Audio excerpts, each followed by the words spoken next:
ఏలూరు జిల్లా జంగారెడ్డిగూడెంలో bank of బరోడాలో బంగారం కుంభకోణం ఆలస్యంగా వెలుగులోకి వచ్చింది. వినియోగదారులు తాకట్టు పెట్టినటువంటి బంగారానికి సంబంధించి బ్యాంకు వద్ద ఆందోళనకారులు ఆందోళన చేపడతా ఉన్నారు.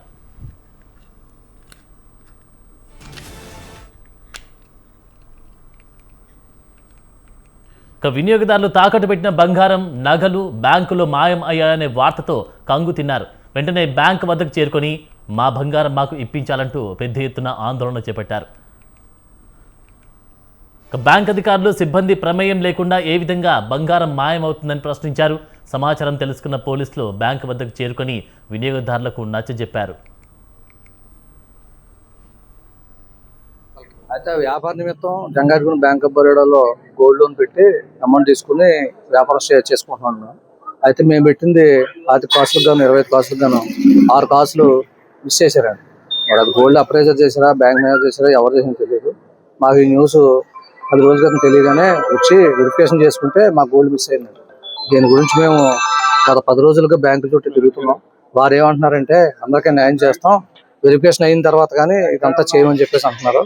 అయితే బ్యాంక్ వాళ్ళు మాట్లాడిన తీరు అయితే మాకు నమ్మకం లేక 15వ తారీఖు కలెక్టర్ ఆఫీస్కి వెళ్ళడం జరిగిందండి. అటు నుంచి మంగళగిరి లోకేష్ గారి దగ్గరికి వెళ్ళడం జరిగింది. వాళ్ళందరూ కూడా సానుకూలంగా స్పందించి మాకు న్యాయం చేస్తున్నారు. కాకపోతే ఇది ఇక్కడ లోకల్తో ఎంక్వైరీ కాకుండా సిబిసిఐడి ఎంక్వైరీ దాకా చేసి దీన్ని ఒక కొలుపు తీసుకురావాలని అనుకుంటున్నాం. ఇంకొకటి ఏంటంటే మొత్తం పోయిన బాధితులు చాలా మంది ఉన్నారు, కానీ మేము 86 మంది మట్టికి లిస్ట్ తీసుకున్నాం. 86 మందికి ఇప్పటి వరకు దాదాపు 5 కేజీల బంగారం మిస్ అయింది. కానీ వాళ్ళు చెప్పేది ఏంటంటే మేము చెప్పేదానికి వాళ్ళు చెప్పేదానికి పొందడం లేదు. పేపర్లో కూడా నోటిఫికేషన్ ఎలాగిస్తున్నారంటే 4 కేజీలు 3 కేజీలు అంటున్నారు. దాదాపు అంటే ఇక్కడ మా దగ్గరకు వచ్చి రాయించుకున్న వాళ్ళదే ఎంత ఉంది, ఇంకా రాయించుకున్న వాళ్ళు ఎంతమంది ఉంటుంది అనేది వాళ్ళు కూడా ఆలోచించాలి. అయితే వ్యాపార నిమిత్తం మేము చిన్న వ్యవసాయస్తులు అండి.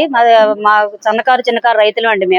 మాకు వ్యవసాయ నిమిత్తం మేము గోల్డ్ బ్యాంక్ లో పెట్టుకుని 100 గ్రాముల బంగారం బ్యాంక్ లో పెట్టుకుని మేము డబ్బులు పట్టుకెళ్ళామండి, క్యాష్ తీసుకెళ్ళాము. అది మొన్న రెవెన్యూలు చేయడానికి మే 15వ తారీఖున రెవెన్యూలు చేసాము.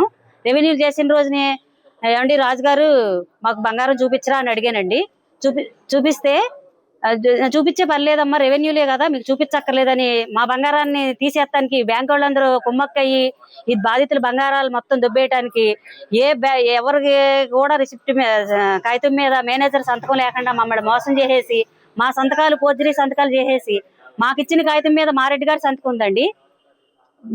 మా బంగారంలో ఉన్న బ్యాంకులో ఉన్న కాగితం మీద ఫోర్జరీ సంతకం చేసి వాళ్ళ దగ్గర ఉన్న డాక్యుమెంట్స్ కూడా ఫోర్జరీ సంతకాలు చేసేసి మా బంగారం 5 కాసుల బంగారాన్ని మొత్తం ఈ బ్యాంకు వాళ్ళందరూ కుమ్మగూడి మొత్తం మా బంగారాన్ని తీసేసుకున్నారండి, దొబ్బేశారండి. ఇది అందుకని ఈ బ్యాంకు వాళ్ళు మాకు సమాధానం చెప్పాలని మీకు తెలియపరచడం అయింది. ప్రభుత్వం వారిని బ్యాంకు వాళ్ళని